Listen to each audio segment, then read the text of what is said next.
A very good morning to all of you. Today I am taking chapter 4 for class 11 and book for statistics for economics. The chapter name Organization of Data. First of all, I will tell you the meaning of this chapter. Organization means in previous videos we have seen what are the different methods of collecting data. इससे पहले जो हमने chapter करे हैं, जो chapter की videos I हैं, उसमें हमने ये देखा है कि how we have to arrange data, how we collected data, what are the different sources of data. But in this chapter we have seen, we will seeing that how we can organize that data which is collected in a raw form. हम उस data को कैसे organise करेंगे जो अभी raw form में है, raw data है. For example, for preparing dish, for cooking food, food पर बनाने के लिए we will purchase raw vegetables from the market. हमने मार्केट से सब्जियां खरीदी हैं. अब उस सब्जियों को डायरेक्टली हम वैसे कंज्यूम नहीं करेंगे. कंज्यूम करने के लिए हमें क्या करना पड़ेगा?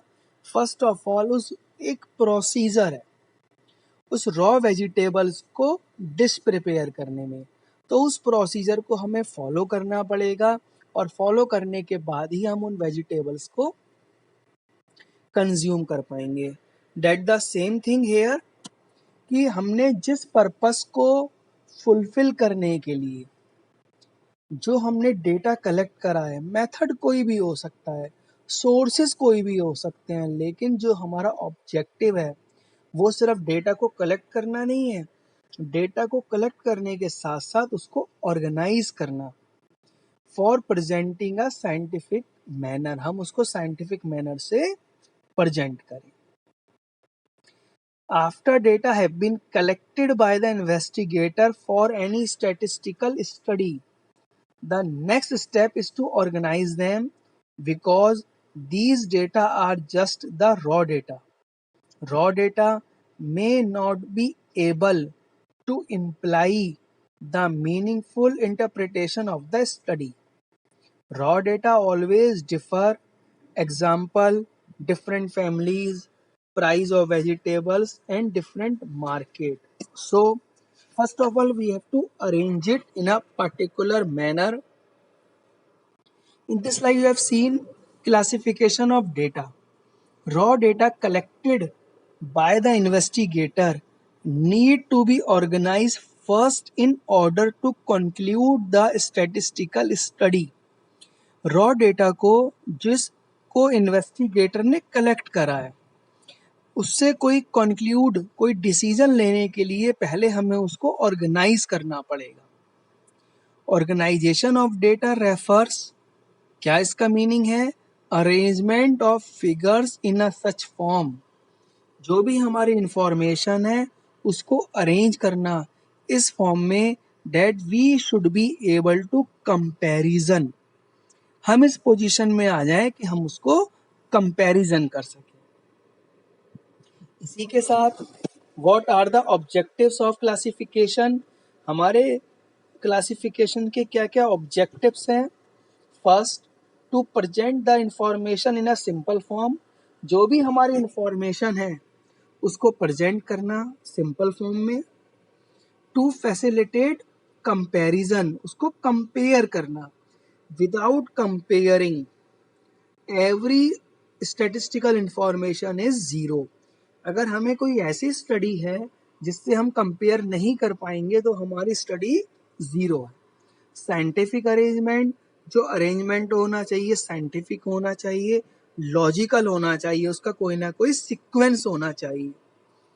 To provide base for information of data, जो भी हमारी स्टडी है उस स्टडी को फुलफिल करने के लिए उसका एक बेस होना चाहिए, एक प्लेटफॉर्म होना चाहिए.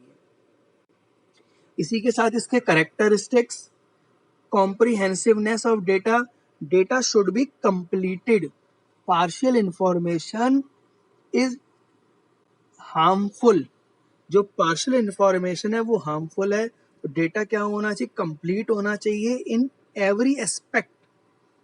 क्लियर क्लासिफिकेशन, जो हमारी क्लासिफिकेशन है वो क्लियर होनी चाहिए, मीनिंगफुल होनी चाहिए। फ्लेक्सिबिलिटी, ये बहुत ज़्यादा इम्पोर्टेंट है। कोई भी हम किसी भी चीज़ की स्टडी करें, डेट शुड बी फ्लेक्सिबल। उसको हम जब चाहे बढ़ा सकें, जब चाहे कम कर सकें। Next one, arithmetical accuracy. Whatever data we collected in a raw form, we have to organize in a study without any miscalculation of arithmetical। उसमें किसी भी तरीके की अर्थमेटिकल मिस्टेक नहीं होनी चाहिए। That is very important for analyzing any study। Next, suitable to objectives of the inquiry. जो हमारा ऑब्जेक्टिव है, जिस ऑब्जेक्टिव को पूरा करने के लिए हमने डेटा कलेक्ट करा है, उससे सुटेबल होनी चाहिए। And next one, homogeneity of the data. Data should be homogeneous. The data classified in one group और class should be homogeneous. All items in a group must be similar to each other. If the items are different or heterogeneous, classification will not serve any purpose। यानी कि जो भी हम data लें, date should be homogeneous, उसमें homogeneous की feelings होनी चाहिए।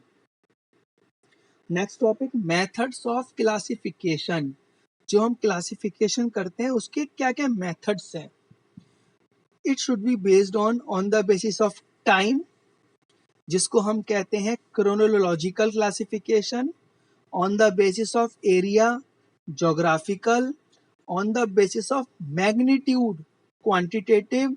On the basis of attributes, qualitative. तो first of all, on the basis of time, जिसको हम कहते हैं क्रोनोलॉजिकल क्लासिफिकेशन। जब हम अपने डेटा को क्लासिफाई करते हैं टाइम के अकॉर्डिंग, ईयर्स के अकॉर्डिंग, मंथ्स के अकॉर्डिंग, वीक के अकॉर्डिंग, तो उसको कहते हैं data on the basis of time.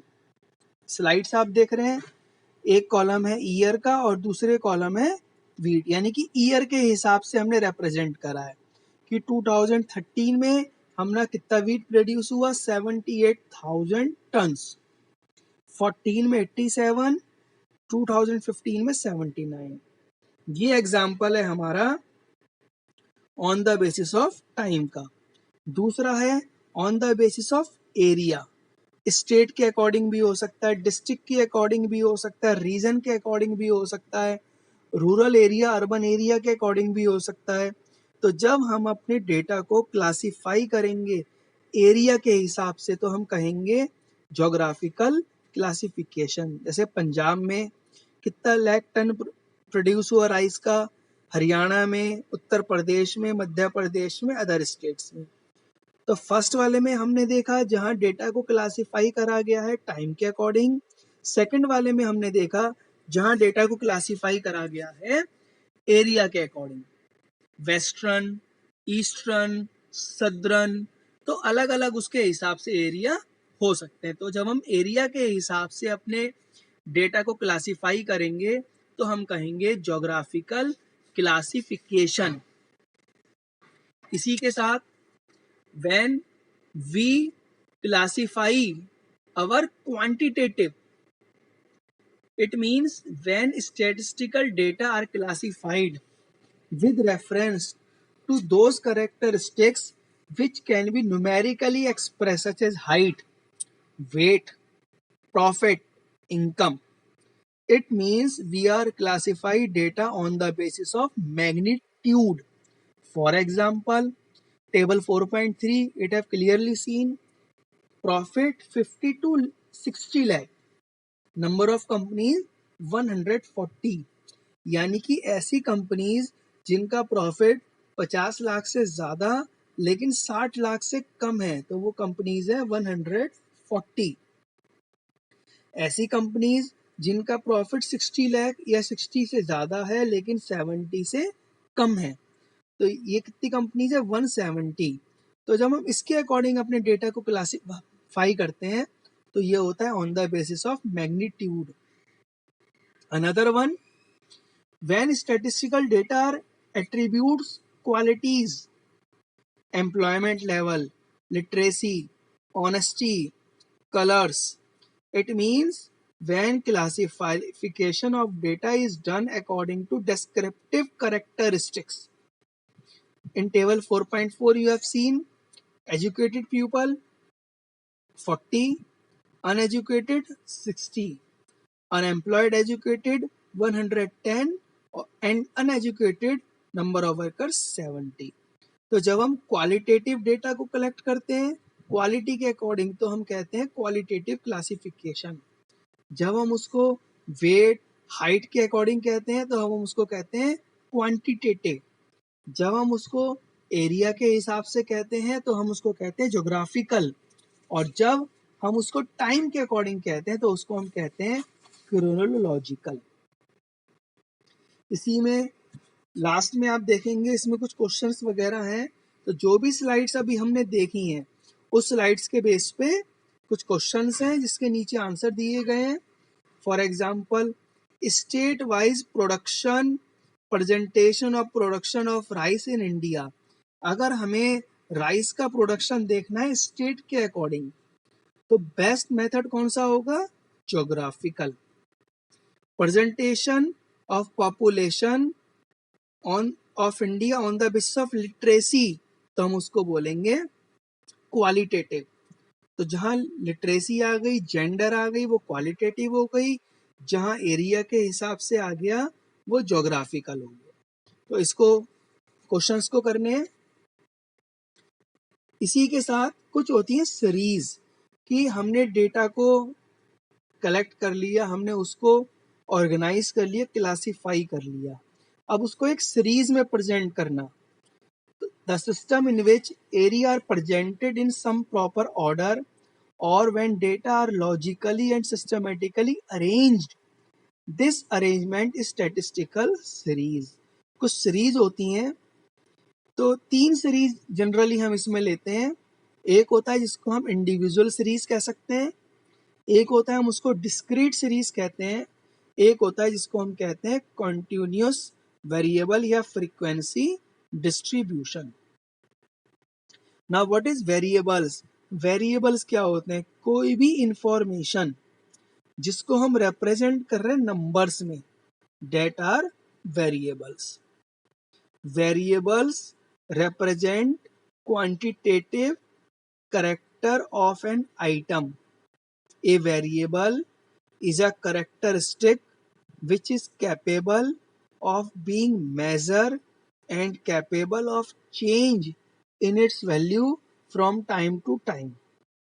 तो कोई भी इंफॉर्मेशन, कोई भी क्वांटिटेटिव इंफॉर्मेशन, उसको हम क्या कहते हैं? Variables. Type of statistical series, I have told you earlier there are 3 type of series: individual series, discrete series, continuous series. First of all, I am taking individual series. When values of all the units are represented separately, in these series items are listed individually. Each item is given a separate value of measurement. The presentation of individual series can be done either in ascending or in descending order. This order is also known as array. कोई भी information अब हम उसको एक list के हिसाब से present करते हैं. वो लिस्ट असेंडिंग ऑर्डर में भी हो सकती है, बढ़ते हुए क्रम में भी हो सकती है, डिसेंडिंग ऑर्डर घटते हुए क्रम में भी हो सकती है. तो हम उसको कहते हैं इंडिविजुअल सीरीज. इस सीरीज को वी ऑल्सो से एरे. अब एक टेबल आप देख रहे हो 2.5 में, serial number 1 2 3 4 5.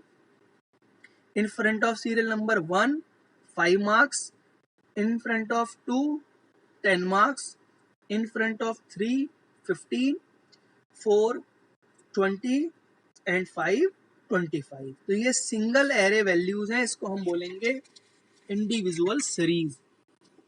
Next one, discrete series. It is also called ungrouped frequency distribution. When value of all the units are arranged in groups which are exactly measurable, that is called discrete series. In this series, various values of the variable are represented along with corresponding frequencies. For example, marks obtained by 10 students. एक table आप देख रहे हैं, table number 4.6, 10 marks, ऐसे कितने students हैं जिसके 10 marks है? 2. 20 मार्क्स 1, 30 मार्क्स 4, 40 मार्क्स 2. इसका मतलब यहाँ हम देख रहे हैं दो वेरिएबल हो गए, पहला मार्क्स हो गया, दूसरा हो गया नंबर ऑफ स्टूडेंट्स। लेकिन इससे पहले जब हमने इंडिविजुअल सीरीज में देखा था वह सिंगल एरे। इसी के साथ इसी पेज पे सेम स्लाइड पे class interval series. When value of all the units are arranged in groups which are not exactly measurable, in this series we can say continuous series. For example, in table 4.7, marks 0 to 10, ऐसे students जिनके marks 0 से लेकर 10 तक हैं वो है 4, 10 से ज्यादा और 20 से कम नंबर ऑफ स्टूडेंट्स 3, 20 से ज्यादा बट 30 से कम 2, ऐसे ही 30 से 41। अब यहाँ हम देखेंगे जो नंबर ऑफ स्टूडेंट्स हैं वो एग्जैक्टली मेजर नहीं है, तो इसको हम बोलते हैं कॉन्टिन्यूअस सीरीज। इसी के साथ इसमें क्या क्या चीजें हैं?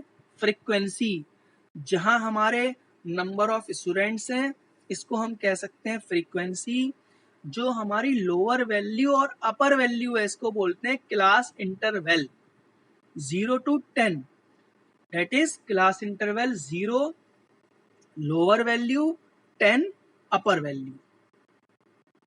क्लास साइज 0 to 10, तो 10 is our class size. Mid value is calculated by adding lower value plus upper value divided by 2. जब हम लोअर वैल्यू और अपर वैल्यू को ऐड करके 2 से डिवाइड कर देते हैं तो वो हमारा आ जाता है mid values. For example 0 plus 10 is equal to 10 divided by 2, that will come 5. तो ये हमारी आ गई मिड वैल्यूज। कोई भी मिड वैल्यू के लिए लोअर और अपर को प्लस करके 2 से डिवाइड करना होता है। इसी के साथ दो सीरीज हमारी और आती हैं, एक्सक्लूसिव और इंक्लूसिव। अभी मैंने आपको बताया टेबल 4.8 में भी आप देख सकते हैं 0 to 10, 10 to 20, 20 to 30, यानी कि एक ग्रुप की हायर वैल्यू दूसरे ग्रुप की लोअर हो जाती है। 0 to 10 की हायर है 10 और 10 to 20 की 10 हो गई लोअर। 10 to 20, 20 हो गई लोअर और दूसरे ग्रुप की वो हो गई अपर। तो इसलिए एक्सक्लूसिव सीरीज वो वाली सीरीज होती है जिसमें एक की अपर वैल्यू दूसरे की लोअर वैल्यू हो जाती है, इसको बोलते हैं एक्सक्लूसिव। मतलब एक की अपर दूसरे की लोअर वैल्यू, एक की अपर वैल्यू दूसरे की लोअर वैल्यू। इसी के साथ इंक्लूसिव में ऐसा नहीं होता। नहीं होने से मेरा मतलब एक की अपर वैल्यू दूसरे की लोअर वैल्यू नहीं होती है। For example in table 4.9 you have clearly seen 30 to 39, 30 is lower value, 39 is upper value. In next group, in place of 39 we have seen 40 to 49. Next one we have seen 50 to 59. तो जहां एक group की अपर value दूसरे की lower value होती है उसको हम कहते हैं एक्सक्लूसिव, और जहां एक ग्रुप की अपर वैल्यू दूसरे की लोअर वैल्यू नहीं होती है तो हम उसको बोलते हैं इंक्लूसिव। अगर जो हमें क्वेश्चन सॉल्व करने हैं वो सॉल्व करने हैं एक्सक्लूसिव सीरीज के हिसाब से, लेकिन अगर आपको एक्सक्लूसिव सीरीज की जगह क्वेश्चन में दे रखा है इंक्लूसिव सीरीज, तो फर्स्ट ऑफ ऑल उस इंक्लूसिव सीरीज को हमें कन्वर्ट करना है एक्सक्लूसिव में। हाउ? पहले हम देखेंगे दोनों का डिफरेंस, एक क्लास का अपर और दूसरे क्लास का लोअर। जैसे 39 अपर हो गया, लोअर हो गया नेक्स्ट वाले का 40, दोनों का डिफरेंस आ गया 1। उस 1 का हाफ करेंगे और 1 का हाफ करने से आएगा 0.5। वो 0.5 लोअर वैल्यू में से माइनस करेंगे और अपर वैल्यू में प्लस करेंगे। ध्यान रखना, very careful. For converting inclusive to exclusive we make a difference of lower and upper and put half and deducted from lower value and added in upper value। Lower में minus, upper में plus. आगे इसके questions वगैरह we will see in our next video. Thank you.